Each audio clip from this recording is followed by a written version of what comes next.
کہا علی زمین کے نیچے چلے گئے اور میں زندہ رہا. علی مر گئے، علی شہید ہو گئے، وہ مٹی کے نیچے چلے گئے اور میں زندہ رہا. اور اس کے بعد شہید رونے لگے، اٹھ کے چلے گئے.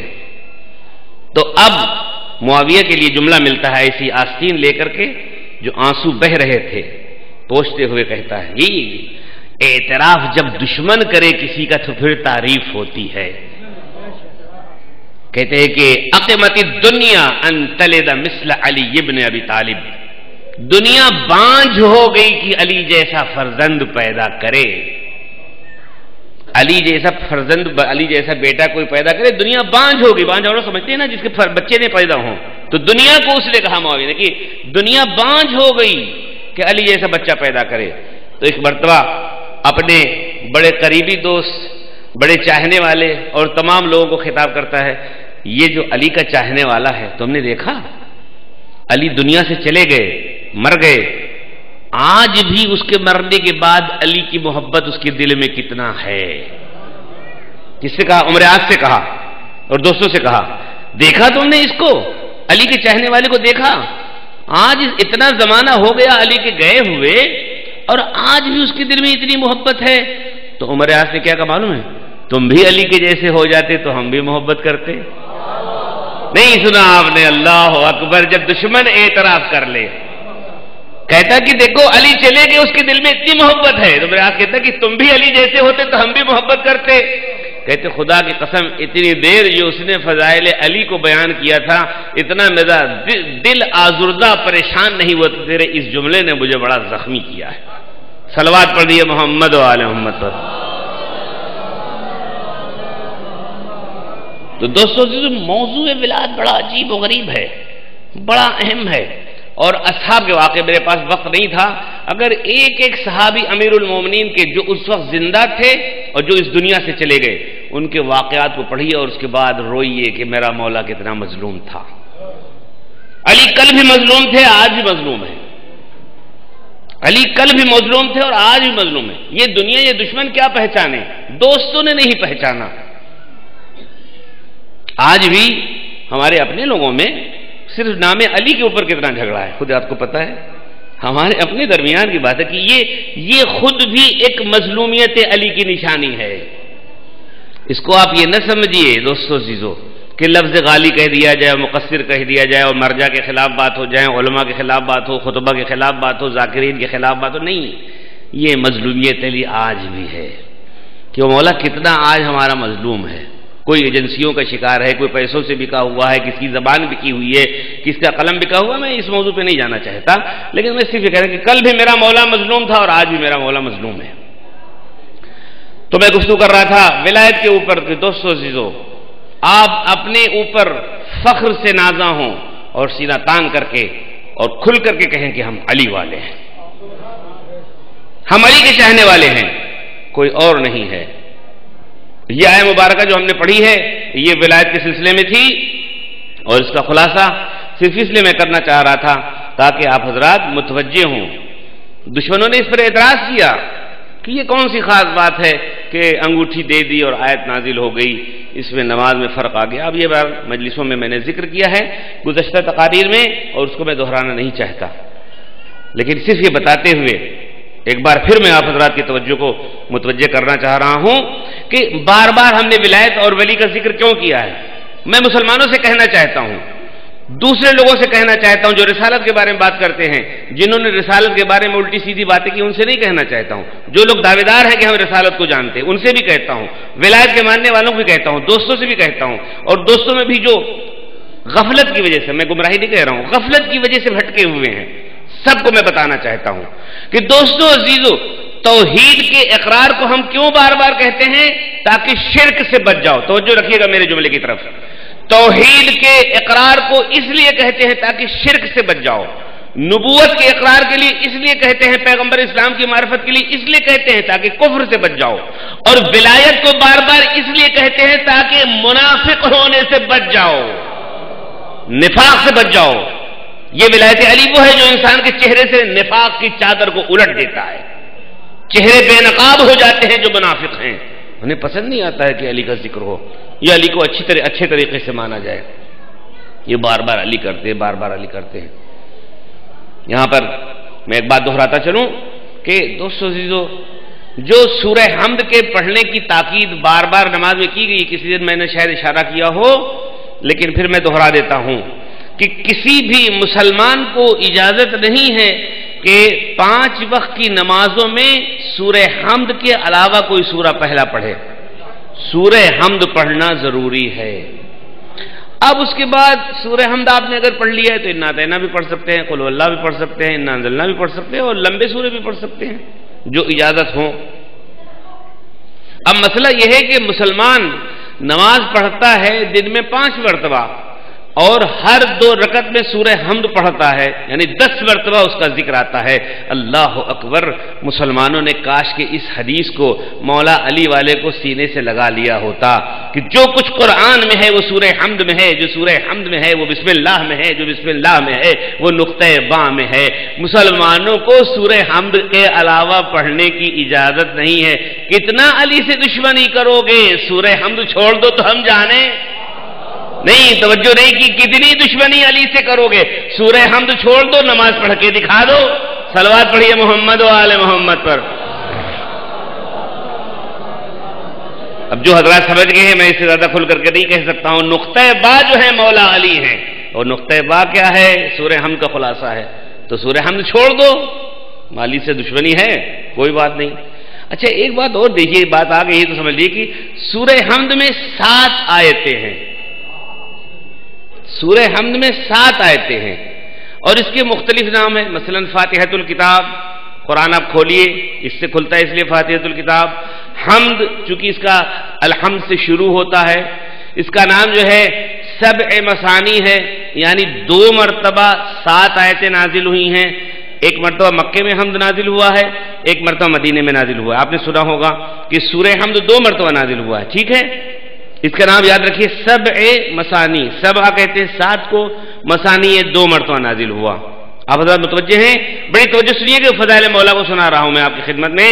تو نمازوں کو پڑھنا چھوڑ دو اگر علی سے دشمنی ہے، اور نمازوں کو پڑھو لیکن سورہ حمد نہ پڑھو اگر علی سے دشمنی ہے. تو اب تو توجہ رکھیے گا، یہ کیا مصلحت خدا کی ہے یہ اللہ جانے، ہم اور آپ نہیں جانتے ہیں. مصلحت سورہ حمد پڑھنے کی کیا ہے کہ یہ 7 آیتوں کو آپ کو پڑھنا ہی پڑھنا ہے. پہلی رکعت میں بھی پڑھنا ہے، دوسری میں بھی پڑھنا ہے. یعنی کیا مطلب؟ کتنا تم اہل بیت سے دشمنی کرو گے، علی سے دشمنی کرو گے؟ 7 ایک مرتبہ پڑھو، 7 ایک مرتبہ پڑھو. تعداد کتنی ہو گئی؟ 14 کے بغیر تمہاری نماز قبول ہو جائے تو ہم جانیں. 14 کے بغیر تمہاری نماز قبول ہو جائے تو ہم جانیں. نہیں ہو سکتی نا. ایک نماز پڑھنے کے لیے 14 مرتبہ تمہیں آیتوں کو پڑھنا ہے، یعنی 7 وہ حمد کی آیت. اب اگر یہاں پر آپ متوجہ ہیں تو اسی پر ہم فخر کے ساتھ کہتے ہیں کہ ہم ان اہل بیت کا مانتے ہیں.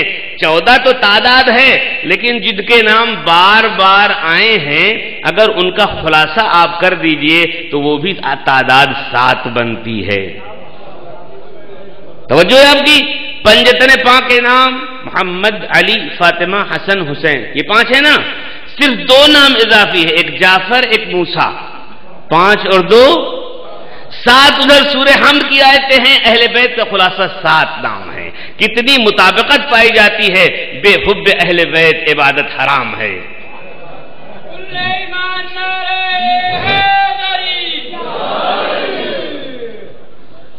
اور پھر جس وقت اللہ اکبر مؤذن کہتا ہے، اذان سے آواز دیتا ہے، تو آپ کو اذان میں نماز کے لیے دعوت دیتا ہے. کہتا ہے حی علی الصلاۃ، نماز کے لیے چلو. پھر ایک مرتبہ کہتا ہے حی علی الصلاۃ، نماز کے لیے چلو. پھر اس کے بعد نماز کے لیے حی علی الفلاح، کامیابی کی طرف دوڑو. حی علی الفلاح، کامیابی کی طرف دوڑو. حی علی خیر العمل، نیک عمل کی طرف بڑھو. ہم اپنی اذان کہہ رہے ہیں، دوسری بات نہیں کہہ رہے. تو یہ کتنے ہو گئے؟ حی علی الصلاۃ 3، حی علی الصلاۃ حی علی الصلاۃ 2 مرتبہ، حی علی الفلاح 2 مرتبہ، حی علی خیر العمل 2 مرتبہ. کتنے ہو گئے؟ 6 ہو گئے نا. تو اذان میں 6 مرتبہ نماز کی دعوت. اب اقامت پڑھنے کے لیے بھی 6 مرتبہ آپ کو پڑھنا پڑے گا.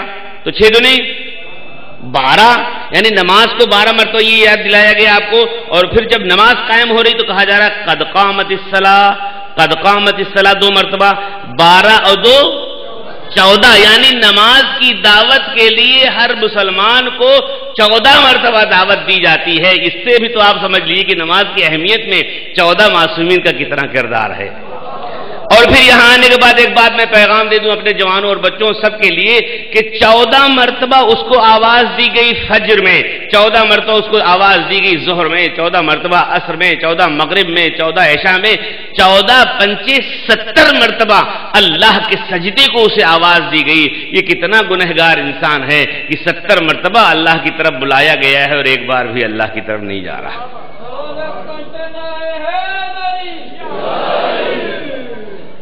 اب یہ 70 آپ نے یاد کر لیا ہے تو پھر میں ولایت کی طرف آتے ہوئے دوستو جو اگر آپ حضرات کی توجہ ہے کہ لفظ ولی اور اولیاء قرآن میں 70 مرتبہ آیا ہے۔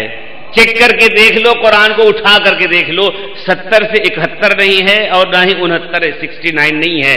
ولی اور اولیاء کا لفظ جو پورے قرآن میں آیا ہوا ہے وہ 70 مرتبہ آیا ہوا ہے۔ 70 کی تعداد دین و شریعت میں بہت زیادہ اہمیتوں کی حامل ہے۔ 70 مرتبہ استغفار کرنے کی تاکید کی گئی ہے، 70 مرتبہ دعاؤں کے لیے کہا گیا ہے، اور یہاں پر ولی اور اولیاء کے لفظ کو بھی کسی مصلحت سے اللہ نے قرآن میں استعمال کیا ہوگا کہ 70 مرتبہ اس کا بھی استعمال۔ گویا یہ بتانا چاہ رہے ہیں کہ اگر مومن کو نماز کے لیے 70 مرتبہ دعوت دی جاتی ہے تو ولی اور اولیاء کے لفظ کو بھی قرآن میں 70 مرتبہ استعمال کیا گیا ہے، یعنی ہر جگہ بتایا یہ جا رہا ہے کہ نماز اور ولی کا برابر کا تقاضا ہے، یہ دونوں ساتھ ساتھ ہیں۔ ولی کے بغیر نماز نہیں ہے، نماز کے بغیر ولی نہیں ہے۔ صلوات پڑھیں محمد و آل محمد پر۔ وقت بڑا تیزی کے ساتھ گزر رہا ہے اور میں چاہ رہا ہوں کہ کچھ پیغام اس وقت پہنچ جائے۔ اگر آپ حضرات سننے کی پوزیشن میں ہیں پوزیشن میں سب سننا چاہتے ہیں تو ایک مرتبہ سب لوگ ولایتی صلوات بآواز بلند پڑھ دیجیے۔